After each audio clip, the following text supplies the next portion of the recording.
5G बहू। सुमित्रा जी का बेटा था अमित और बहू का नाम था अमृता।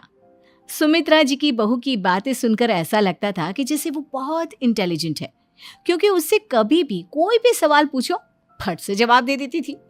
अरे भाई, उसके जवाब से तो गूगल भी पीछे रह जाता था।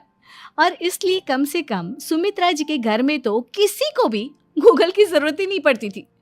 जब भी घर में कोई बात चलती, कोई कुछ भी कहता, तो अमृता फट से कह देती, ये तो मेरे साथ भी हुआ था, मुझे इसके बारे में सब मालूम है। एक दिन सुमित्रा जी अमित और अपनी बहू अमृता के साथ अमित के बुआ जी, फूफा जी यानी कि मुकेश और उर्मिला जी के यहाँ पर मिलने के लिए गए। अरे बहुत अच्छा किया अमित बेटा, इतने दिनों के बाद आए हो तुम। हाँ सुमित्रा भाभी, कभी तो आ जाया करिए अपने बच्चों को लेकर। आपकी बहू के आने से तो हमारे घर में भी रौनक आ गई है। वो क्या है ना, अमित ऑफिस के काम में बहुत बिजी रहता है, इसलिए उसे तो वक्त ही नहीं मिल पाता। अच्छा, लगता है नौकरी काफी मुश्किल है अमित की। अरे नहीं फूफा जी, ऐसी कोई बात नहीं है। आप तो जानते हैं ना प्राइवेट जॉब में कितना काम होता है। अरे कोई समझे ना समझे, मुझे तो पता है प्राइवेट नौकरी में इतना काम करना पड़ता है कि इंसान की आफत आ जाती है। लेकिन बेटा, तुमने तो कभी जॉब की ही नहीं, तुम्हें कैसे पता? अरे जॉब नहीं की तो क्या हुआ मम्मी जी, सब जानती हूँ मैं। सबसे पहले ऑफिस में जाओ, वहां पर अपनी एंट्री डालो, उसके बाद दिन भर सिस्टम पर बैठकर काम करो। चारों तरफ कैमरे लगे होते हैं, आप अपनी नजर इधर की उधर नहीं कर सकते। उसके बाद दिन भर बॉस की चिक चिक सुनो, वो अलग से। यही सब होता है, मुझे ना सब पता है। अरे बहू रानी तो काफी इंटेलिजेंट है, हर बात की खबर है इसको। थोड़ी देर बाद, अब देखिए सुमित्रा भाभी, इतने दिनों के बाद आई हैं आप, खाना खाकर ही जाना, ऐसे तो मैं आपको जाने नहीं दूंगी। वैसे बुआ जी, खाने में क्या बनाया है? वो क्या है ना बेटा, आज तुम्हारी बुआ जी की तबीयत थोड़ी ठीक नहीं थी, इसलिए हमने सोचा कि जब तुम लोग यहाँ आ जाओगे तो बाहर से खाना मंगवा लेंगे और साथ में बैठकर खाएंगे। लेकिन बस प्रॉब्लम इतनी सी है कि मुझे बाहर से खाना ऑर्डर करना नहीं आता। सोचा जब अमित आएगा तो उसी को बोल दूंगी। अरे मुझे आता है ना, मैं कर देती हूँ ऑर्डर। बताइए क्या क्या मंगाना है आपको? इटालियन, कॉन्टिनेंटल, इंडियन, पंजाबी, सब पता है मुझे। क्या बात है बहू, क्या घर में भी खाना रोज बाहर से ऑर्डर करती हो? अरे नहीं बुआ जी, ऐसी कोई बात नहीं है, बस मुझे ना सब पता है। कोई बात नहीं अमृता, मैं अपने फोन से ऑर्डर कर देता हूँ। अरे क्या बात है, आजकल ऑनलाइन डिलीवरी पर कोई ऑफर नहीं चल रहा है, वरना काफी पैसे बच जाते। कैसी बात करते हैं अमित, मैं कह रही हूँ ना मुझे सब पता है। मुझे एक बहुत अच्छा ऑनलाइन डिलीवरी वाला मालूम है, जहाँ पर 50% ऑफ मिल जाएगा।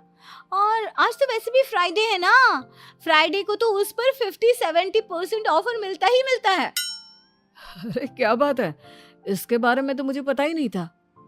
अरे बेटा, जिस चीज के बारे में किसी को पता नहीं होता, हमारी बहू को पता होता है। एक काम कर, तू उसी को ऑर्डर करने दे। क्या बात है अमृता बेटा, तुम तो बहुत इंटेलिजेंट हो, सब कुछ जानती हो। कुछ दिनों के बाद सुमित्रा जी की कुछ सहेलियां उनसे मिलने के लिए आती हैं। अरे सुमित्रा बहन कैसी हो, बहू कैसी है तुम्हारी? अरे पूछिए मत, बहुत इंटेलिजेंट है मेरी बहू, सब कुछ जानती है। क्या बात है, बहू के आने के बाद तो औरतें दुखी हो जाती है, लेकिन तुम तो बहुत खुश लग रही हो। वो क्या है ना, मेरी बहू है ही इतनी अच्छी। अरे तो बुलाओ ना, हमारे साथ बैठेगी, बातें करेंगी तो हमें भी अच्छा लगेगा। सुमित्रा जी अमृता को बाहर बुलाती हैं और उसके बाद सब लोग बातें करने लगते हैं। क्या बताऊं, कुछ दिनों से घुटनों में इतना दर्द हो रहा है कि चला भी नहीं जाता। अब बुढ़ापे में तो ये सब चलता ही रहता है, क्या कर सकते हैं। आंटी जी, आप योगा करिए, योगा और साथ में ना काले तिल खाया करिए, आपके घुटनों का दर्द भाग जाएगा। लेकिन तुमको ये सब कैसे पता बेटा? अरे मेरे भी घुटनों में दर्द होने लगा था, मैंने योगा किया और काले तिल के साथ गुड़ मिलाकर उनके लड्डू बनाकर खाए, एकदम ठीक हो गए हैं मेरे पैर। अमृता, ये तुम क्या कह रही हो? इतनी कम उम्र में तुम्हारे पैरों में दर्द कैसे हो सकता है? अरे मम्मी जी सच कह रही हूँ, एक बार अगर कोई ये नुस्खा अपना लेना बस मज़ा आ जाए। ठीक है बेटा, अगर तुम कहती हो तो मैं ये करके देखती हूँ। मुझे सब पता है आंटी जी, ये मेरे साथ हो चुका है, इसीलिए तो बता रही हूँ मैं आपको, ऐसे नहीं बताती किसी को। कुछ दिनों के बाद अमित अमृता को अपने दोस्तों के साथ घूमने के लिए ले जाता है। क्या यार, क्या जिंदगी हो गई है। सारा दिन ऑफिस का काम करते रहो, अपनी हेल्थ पर तो ध्यान ही नहीं दे सकते। अरे क्यों नहीं दे सकते अपनी हेल्थ पर ध्यान? सब दे सकते हैं, इंसान चाहे तो कुछ भी कर सकता है। क्या बात है भाभी, आप इतनी श्योरिटी के साथ कैसे कह सकती हैं?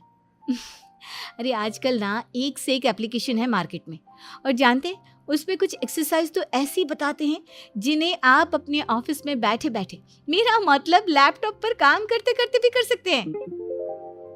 अमृता, ऐसी एक्सरसाइज के बारे में तो मुझे भी नहीं पता था, तुम्हें कैसे मालूम? अरे मुझे सब पता है, हर चीज की खबर रखती हूँ मैं, जानते हैं ना आप। लेकिन ऐसी कौन सी एप्लीकेशन है और ऐसी कौन सी एक्सरसाइज है भाभी?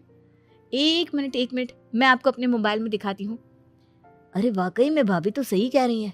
देखो यार, इसमें कितनी अच्छी एक्सरसाइज दिखाई गई है। अपनी चेयर पर बैठे बैठे एक्सरसाइज भी कर लो, काम भी और हेल्थ भी। वाह भाभी वाह, मजा आ गया। लेकिन अमृता, तुम्हें इस बारे में कैसे पता? अब मेरे साथ जो चीज हो चुकी है उसके बारे में तो मुझे पता होगा ही ना अमित। मतलब तुम कब ऑफिस में काम करने गई जो तुमने ऑफिस करते करते एक्सरसाइज की? मैं जो किचन में काम करती हूँ अमित, घर के काम, वो किसी ऑफिस के काम से काम है क्या? बस मैं भी वो सब करते करते इनमें से कुछ एक्सरसाइज ट्राई कर लेती हूँ, इसीलिए मुझे सब पता है। सही है यार, तुम तो बहुत इंटेलिजेंट हो। कुछ दिनों के बाद ये क्या है? एक दोस्त ने मेरे साथ एक मजाक किया है, लेकिन समझ में ही नहीं आ रहा। अरे बेटा, तो अमृता से पूछ लेना, उसके पास कोई ना कोई जवाब जरूर होगा। ठीक कहती है मम्मी जी, मैं सब जानती हूँ। लेकिन अमृता, ये थोड़ा मुश्किल है, सोच लो। मेरे लिए कुछ भी मुश्किल नहीं, दुनिया की कोई भी पहेली हो मैं चुटकी में सॉल्व कर लेती हूँ। अच्छा ठीक है, देखो मेरे दोस्त ने मुझे एक खाली पेपर दिया है और कहा है कि इस पर उसने मेरे लिए कुछ मैसेज लिखा है। अब एक बात बताओ यार, खाली पेपर पर, आई मीन जिस पर कुछ भी नहीं लिखा हुआ, उसे मैं कैसे पढ़कर बताऊं? अरे बस इतनी सी बात, इसे तो मैं चुटकियों में सॉल्व कर दूंगी अमित। लेकिन कैसे बहू? इस पेपर पर तो वाकई में कुछ नहीं लिखा हुआ, एकदम खाली पेपर है, कैसे, क्या पढ़ोगी तुम? अमित, एक छोटा सा काम करो, जल्दी से एक मोमबत्ती लेकर आओ। अरे बहू, पेपर में आग लगाने का इरादा है क्या? नहीं मम्मी जी, इस पेपर पर अमित के दोस्त का लिखा हुआ मैसेज पढ़ने का इरादा है। अमित कैंडल लेकर आता है। अब ना बस इस पेपर को धीरे धीरे कैंडल के ऊपर घुमाते रहो, देखना 2 ही मिनट में मैसेज आपकी आंखों के सामने होगा। अच्छा ठीक है, मैं ऐसा करके देखता हूँ। 2 मिनट के बाद, अरे वाकई में इस पर तो अक्षर बनने लगे, लेकिन ये हुआ कैसे? और अमृता, तुम्हें कैसे पता? बहुत सिंपल है मम्मी जी, अमित के दोस्त ने नींबू के रस से मैसेज लिखकर उसे सुखा दिया। अब अगर मैसेज पढ़ना हो ना तो पेपर को आग के सामने ले जाओ और लेटर्स अपने आप उभर कर आ जाते हैं। वाह बहू, लेकिन तुम ये सब कैसे जानती हो? अरे मम्मी जी, जब मैं छोटी थी ना तो अपनी सहेलियों के साथ ऐसे ही गेम खेला करती थी। ये तो मेरे साथ कितनी बार हो चुका है, मुझे सब पता है। थैंक यू यार अमृता, तुम्हारी वजह से हमें कुछ भी सोचने की जरूरत ही नहीं पड़ती, तुम सब कुछ बता देती हो। कुछ दिनों के बाद सुमित्रा जी को अमृता के प्रेग्नेंट होने की खुशखबरी मिलती है और सुमित्रा जी अमृता को डॉक्टर के यहाँ लेकर जाती है।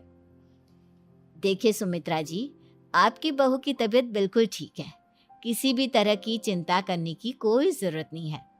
लेकिन हाँ, उनको आयरन वाली डाइट खाने की बहुत ज़रूरत है। ठीक है डॉक्टर साहब, आप बता दीजिए मैं अपनी बहू को क्या क्या खिलाऊं ताकि उसकी तबीयत ठीक रहे और आने वाले बच्चे की भी। अरे मम्मी जी, इसमें डॉक्टर से पूछने की क्या ज़रूरत है? किशमिश है, अनार है, पालक है, ये सब खाना चाहिए, आयरन का लेवल बिल्कुल बराबर रहता है। अरे वाह, आपकी बहू तो सब कुछ पहले से ही जानती है। ये तो बहुत अच्छी बात है।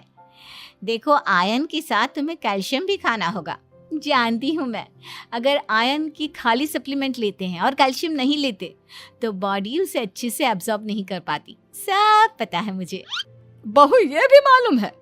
हाँ मम्मी जी, आप तो जानती है ना, मुझे सब पता है।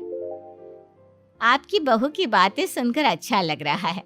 मुझे ऐसी बहुत कम लड़कियां मिलती हैं जिन्हें इतनी नॉलेज होती है, सारे सवालों के जवाब देती है। और हमारे इंडिया में तो वैसे भी हालात बहुत खराब है। बिल्कुल ठीक कह रहे हैं आप डॉक्टर साहब, लेकिन मैं उन लड़कियों की तरह नहीं हूँ। बहुत ख्याल रखती हूँ मैं हर चीज़ का। और जानती हैं आप, हमारे घर में तो किसी को किसी चीज़ के बारे में गूगल करने की ज़रूरत ही नहीं पड़ती। बिल्कुल ठीक कह रही है अमृता।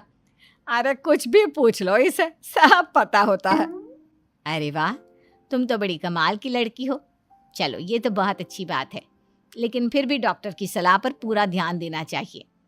वैसे क्या चाहिए तुम्हें, बेटा या बेटी? अरे डॉक्टर साहब, कुछ भी हो जाए, बस बच्चा अच्छे से हो जाना चाहिए। मुझे तो दोनों में से किसी से कोई भी परेशानी नहीं। और सुमित्रा जी, आप? डॉक्टर मैडम, मुझे तो लड़के और लड़की में कभी भेद करने की आदत ही नहीं है। पोता आए या पोती, मेरे लिए तो दोनों एक बराबर है। सुनकर अच्छा लगा।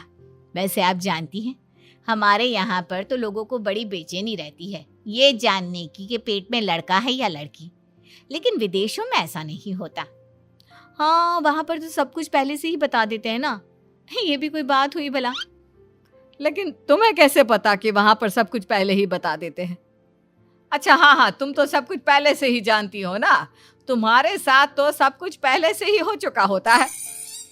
नहीं मम्मी जी, ये तो मेरे साथ पहली बार हो रहा है, इसलिए मैं ये डायलॉग नहीं बोल सकती। अमृता की बात सुनकर सुमित्रा और डॉक्टर दोनों हंसने लगते हैं।